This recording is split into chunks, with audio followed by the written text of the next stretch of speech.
And now I would like to show you an episode of the Reveal Report on YouTube with Jesse Sabodar, and they're going to discuss the origins of Easter and its pagan connections. Today supposedly is Good Friday, and there's nothing really good supposedly about it. You don't think all that candy and Easter eggs and all of that's good, George? Well, no, it's definitely not good for you, but it's doublespeak, and we'll explain that, how they take things and turn it, and how this date is actually moved of the real date where we are discussing Jesus Christ being crucified and then resurrecting. I can tell you that today was not that day. Right. And the calendar has been moved, ladies and gentlemen, but we're not going to get into it just yet. I want to talk first because there's a series of things that happens on its way up in the month of April. So I would like Jessie to please share her experience and knowledge of the occultic month of April and what happens, what people do, and what you don't know about this occultic month of April. So Jessie, please share with the audience some of the things you know about the occultic month of April. Yeah, the occultic month is, it is a very high-level month for the Luciferian Brotherhood. Not only will they start to abduct children for sacrifices, this usually around the 13th is when they begin that for the Grand High Climaxes this month. But, this month really is, in their book, about honoring Baal and Ashtaroth. And those are names of, demonic spirits that we see mentioned in Scripture that were worshipped by ancient civilizations. I knew them as principalities or as generals for Satan's army. And, Easter is all about a week-long celebration for Baal. And it's a time where they would literally sacrifice all of their infants and massacre mass amounts of infants to Baal. And, there would be a lot of Ashtaroth poles that would be put out. There would be a lot of prostitution, a lot of sexual sins that would occur around that time. It was about fertility in the goddess worship of Ashtaroth. So that's where a lot of symbols that we're going to talk about tonight came from.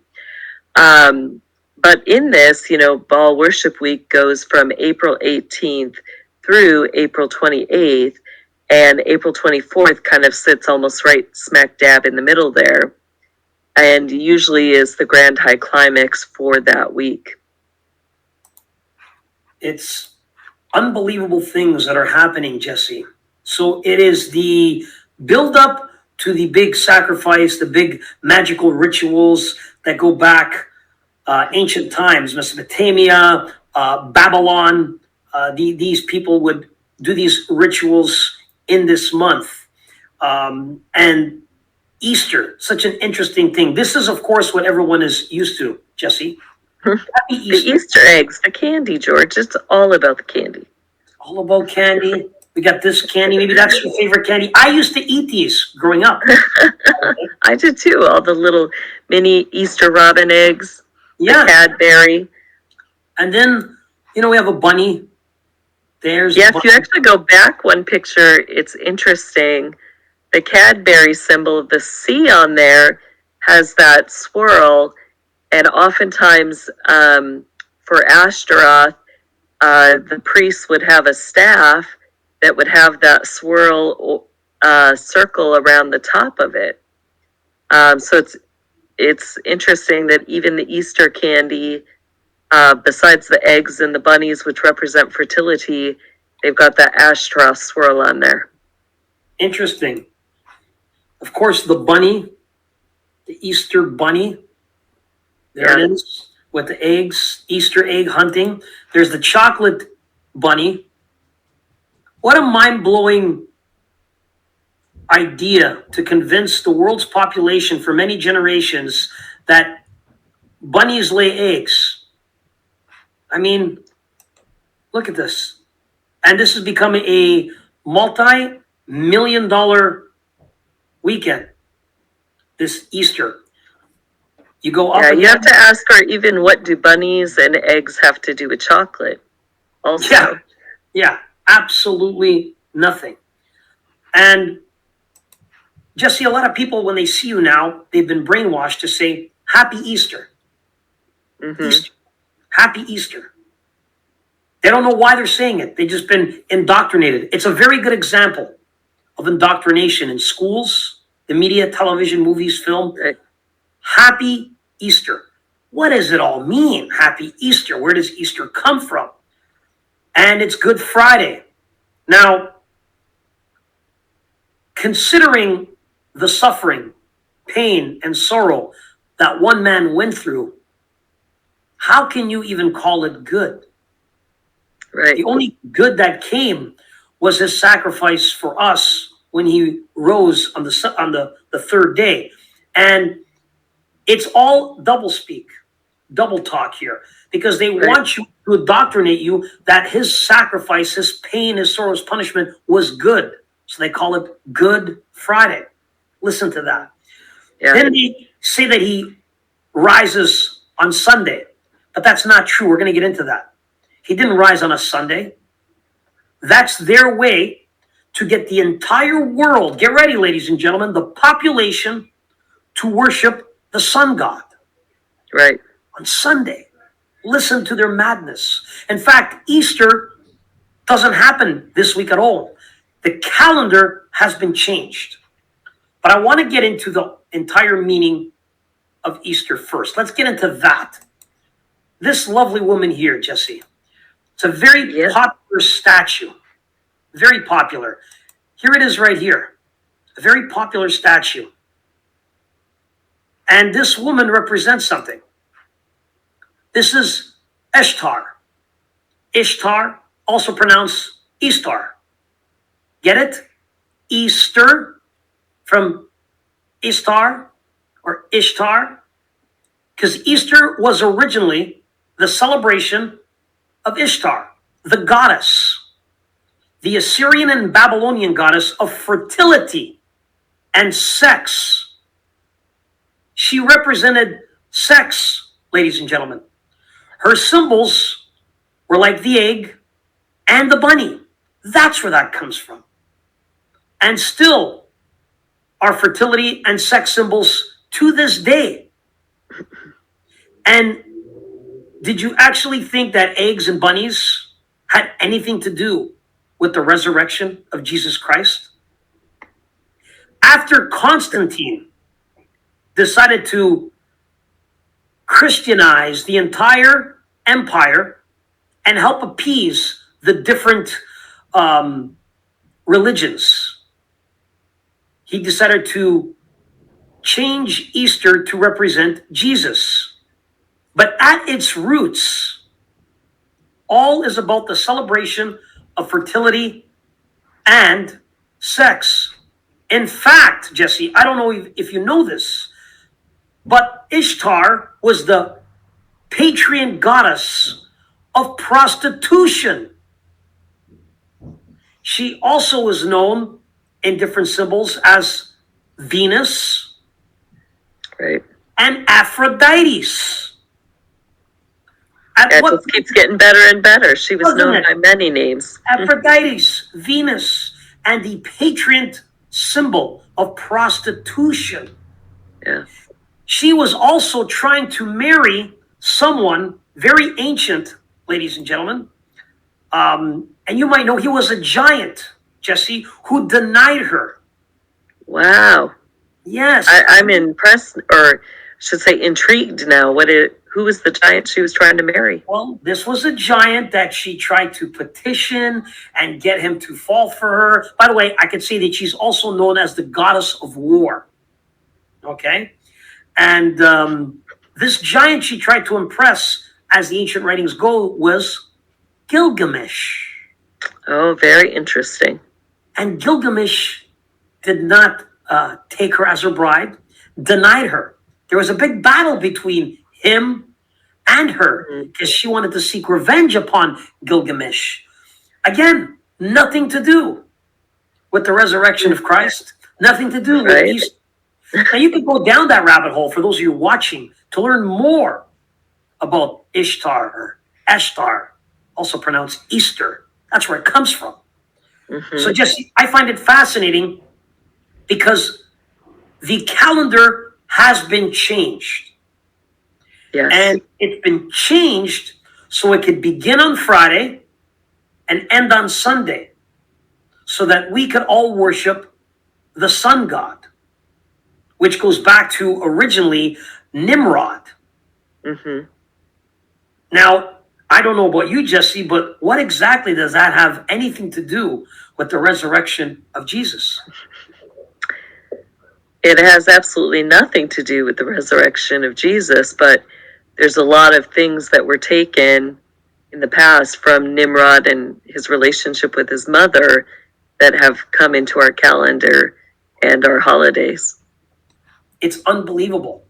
Now, in fact, if you go by ancient texts, Jesse, and you go back old generations of tablets, they can't specifically put the exact date. Some say April 3rd to April 7th was the original time that Jesus was crucified. We know that he was by Passover, but we know it happened on a Wednesday. We know it happened on a Wednesday, not a Friday. So the real time of Jesus actually being crucified was Wednesday. And it wasn't even Now, this. how do you know this, George? Well, I mean, if you, it's spoken biblically. Do you want to add to that? I was just asking for anybody out there who didn't know why it was Wednesday instead of a Friday. It was the beginning of I believe the Passover is when it began. And he died at 3 p.m. in the afternoon. They had to get him buried immediately. They didn't have time to do apparently what they wanted to do. So he was buried before the beginning of Passover. They had to rush him to his tomb, to my understanding.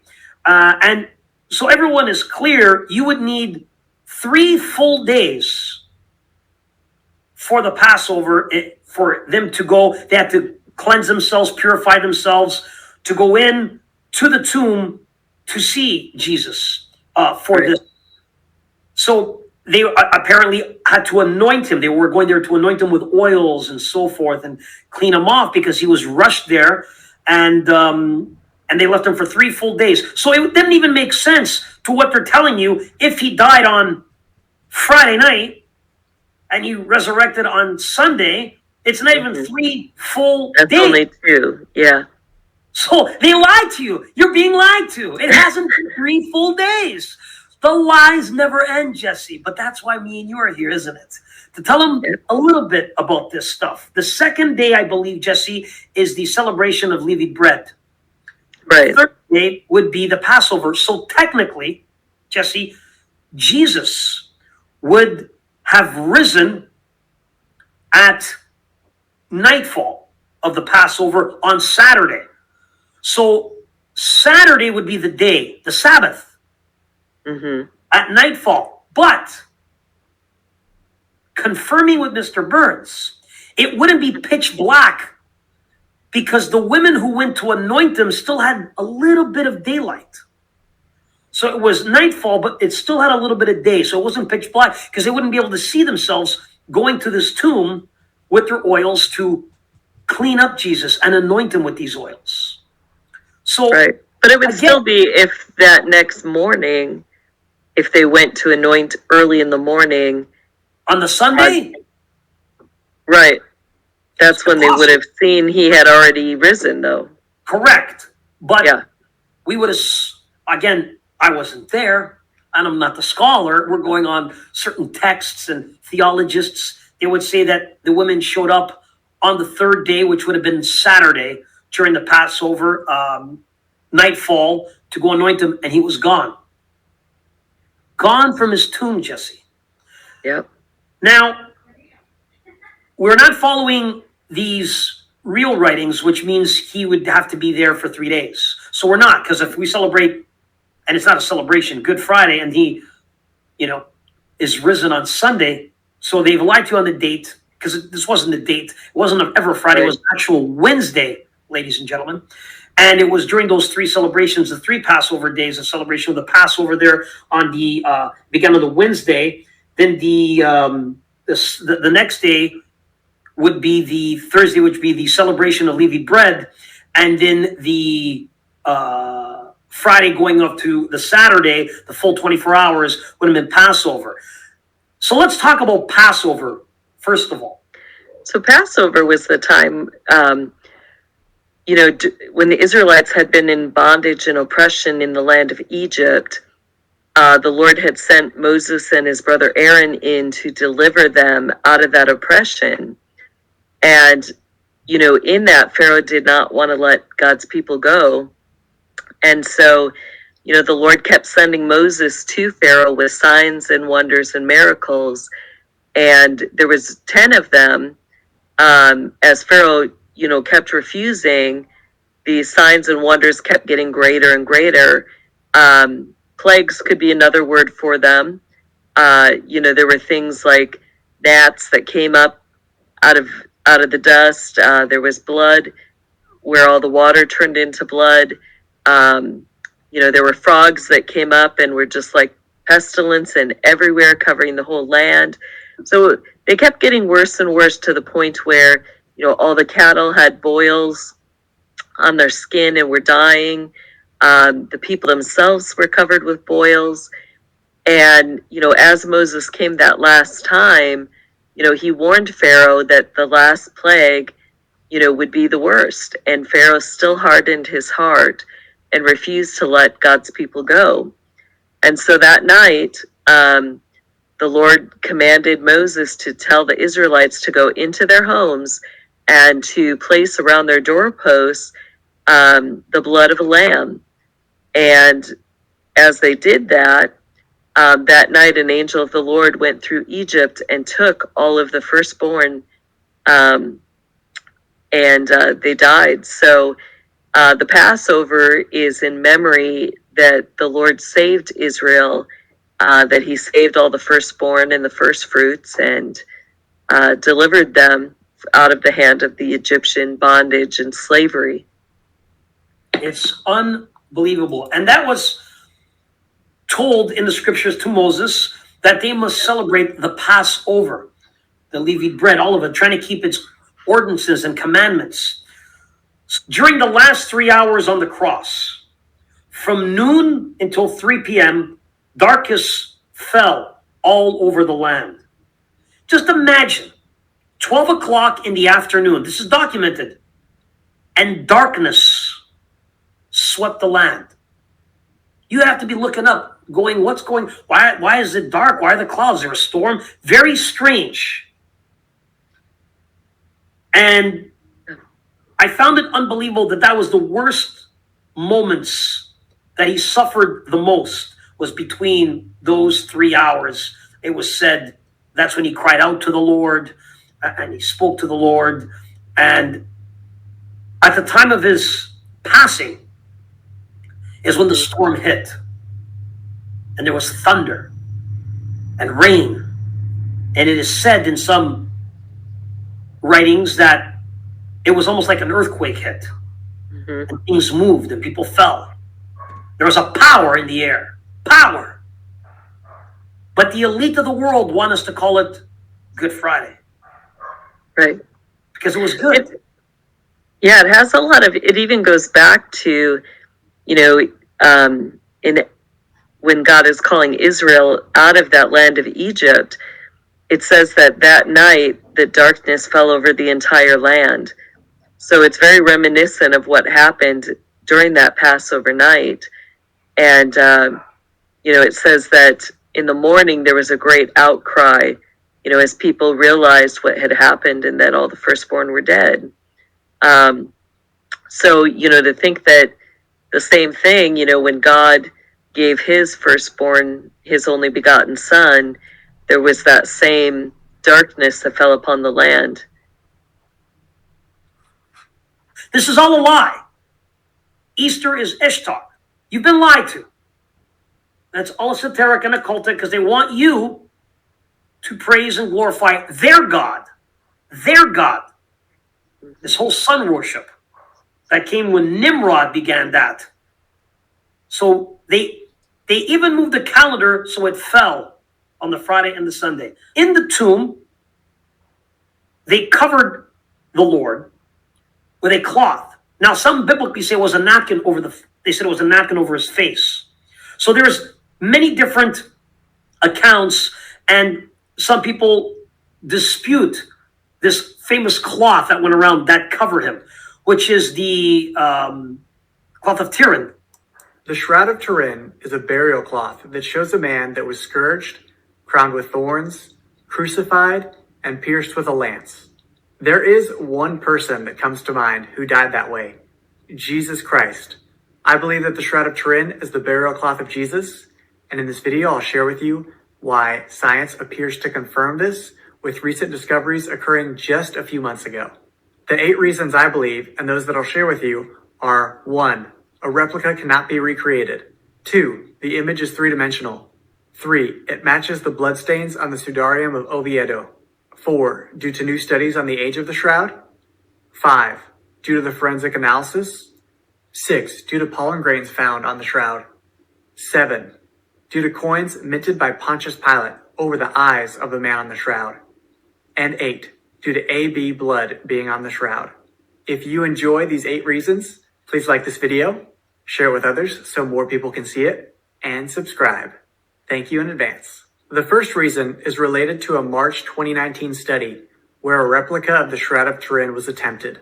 The results stated that the perfect reproduction of the Turin shroud remains a challenge since many other characteristics of the original image have not yet been obtained with any of the processes used for reproduction to date. That basically means that even with the most sophisticated technology available today, we cannot replicate the Shroud of Turin.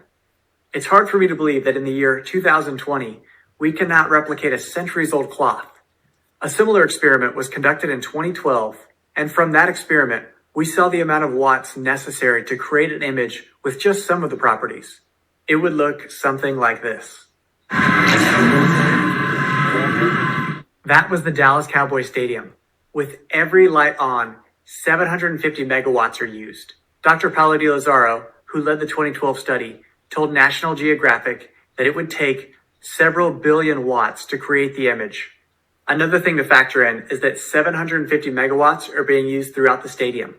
What science is telling us is that a dead body would have to exude billions of watts to create the image on the shroud. No mere human could do that, but Jesus, the God-man, could. As he illuminated during the transfiguration, he surely illuminated in an even greater way during his resurrection, which is recorded on the Shroud of Turin for us. Also, it would take 10,000 of these lasers to create the image on the shroud, which exceeds the maximum power released by all ultraviolet light sources available today. That statement says it all. We don't have the capability to replicate the shroud. So every Easter, when we remember the resurrection, think about the power of Jesus. Think about that literally explosive power as he rose from the dead to create this image. It's amazing. Now you might be wondering, why can't we replicate all the characteristics of the shroud? This is due to the cloth containing a 3-dimensional image, which is the second reason I believe this is the burial cloth of Jesus. Fabrics are not supposed to contain precise 3D images. As you can see here, a 3-dimensional image can be taken from this 2-dimensional cloth. This 3-dimensional nature inspired the Shroud of Turin research project, also known as STURP, which was the most thorough analysis of the shroud to date. The 33-person team was comprised of experts in various fields who spent 17 months preparing for the analysis. They did incredible work, and here they tested several types of images and were not able to obtain the 3-dimensional style that the shroud had. To date, this 3-dimensional nature could not be matched. The data from the study actually allowed the face of Christ to be modeled by the History Channel, which you'll see here. The third reason is that the Shroud of Turin matches bloodstains on the Sudarium of Oviedo. The Sudarium is the cloth that had been on Jesus' head, as mentioned in John 20:7. There was a study that compared bloodstains as well as calcium and strontium deposits between the shroud and the Sudarium. The results suggest that both cloths were used by the same person. The fourth reason I believe are due to the new studies that provide an updated age for the shroud. In 1988, the carbon dating results provided a date in the 1300s. This made many people believe it was a forgery for decades. However, in the early 2000s, Ray Rogers was challenged to look into this further, and he discovered that the wrong samples were selected for the dating. Using tape samples taken from the shroud, he concluded the radiocarbon sample was thus not part of the original cloth and was invalid for determining the age of the shroud. He also calculated a new date between 1300 and 3000 years old. The carbon-14 date has led many people to believe that this is not the burial cloth of Jesus, although it's amazing that someone from the actual Shroud of Turin research project wrote a paper refuting that. In October 2019, an analysis of the raw data showed inconsistencies and requested a new carbon-14 date. While these are promising results, a new sample and carbon dating will be needed. Fifth reason I believe is due to the medical accuracy of the shroud. The examiner from the research team wrote, the largest blood stain on the burial cloth is on the right side of the chest. It covers the area of the 5th and 6th ribs. This stain very clearly shows separation of blood from a clear watery material. What did John's gospel say? That after Jesus was pierced, blood and water came out. This is medically confirmed here. The examiner even states, the author cannot help but comment that a remarkable consistency exists between the gospel accounts and the forensic pathological findings depicted on the Shroud of Turin. Again, another reason I believe. And I think it's interesting too that the examiner states that there's a remarkable consistency between the shroud and the gospels. I agree, there is. That's why I believe that the shroud is the burial cloth of Jesus. The sixth reason I believe is due to the pollen studies. Max Fry used adhesive tapes to collect dust samples from the Shroud of Turin during the 1978 STURP investigation.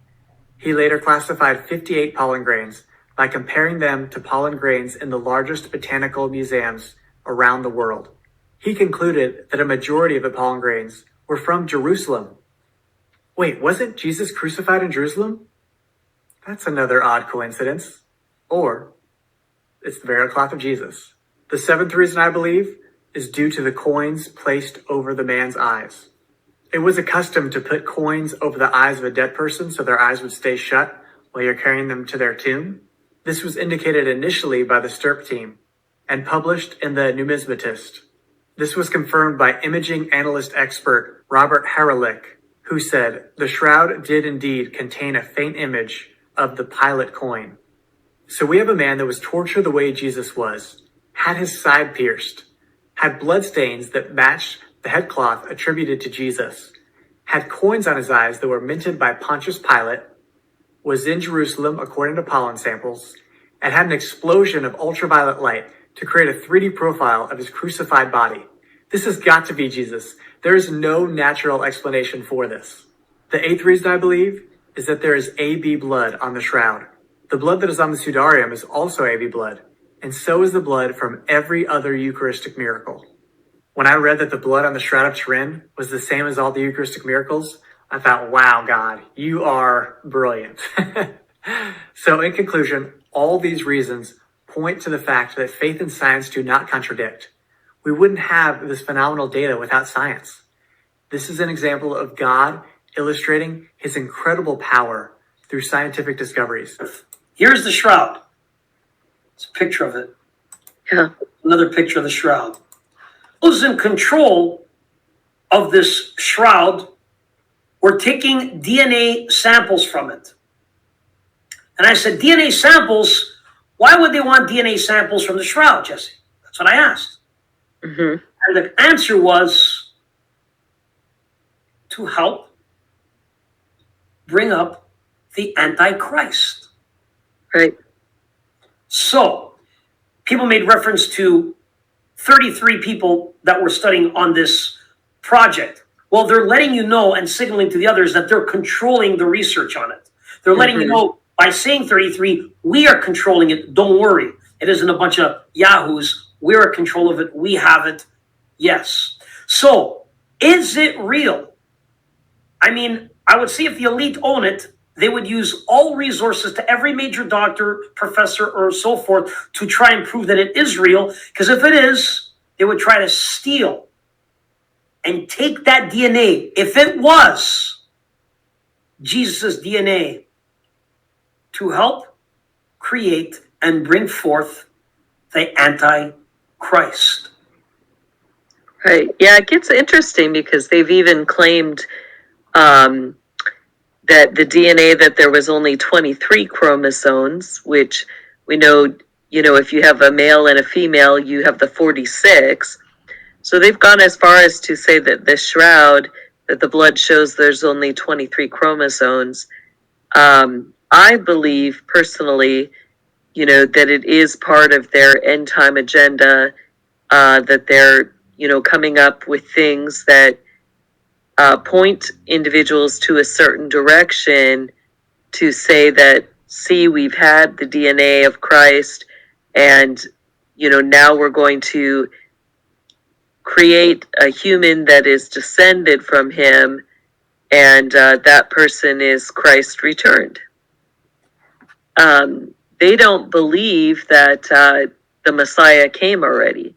Mm-hmm. So they're still looking for the Messiah, and they see that Messiah as somebody who, will be more physical, like David, a king that's going to have this earthly reign and conquer their enemies, but they don't really see it as Jesus Christ. So, I think we have to be very, very careful around these things, and I personally take it with a grain of salt. Yeah.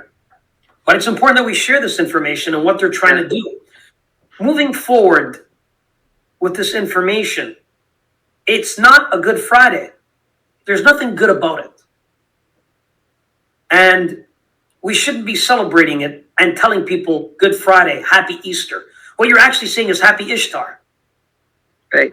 Jesus did not die on a Friday. He didn't rise on a Sunday. He died on a Wednesday. The calendar was changed. And what they want you to technically celebrate is the goddess of Babylon from fertility and prostitution and sex and war. And their god, the sun god. And the massacre of, it really replicates the massacre of many children. That as, they were waiting for a deliverer, the Messiah, throughout several generations. First it was Pharaoh, then it was Herod, but they massacred hundreds of boys, age 2 and younger. And so again, in this holiday, the occultists, they bring tons of male infants and massacre them to, commemorate those time periods. Sacrifices in the month of April, occultically, unbelievable things. So there you have it, ladies and gentlemen. A little breakdown on the meaning of Easter, how they try to distort it and get you to worship on a completely different day to a completely different God.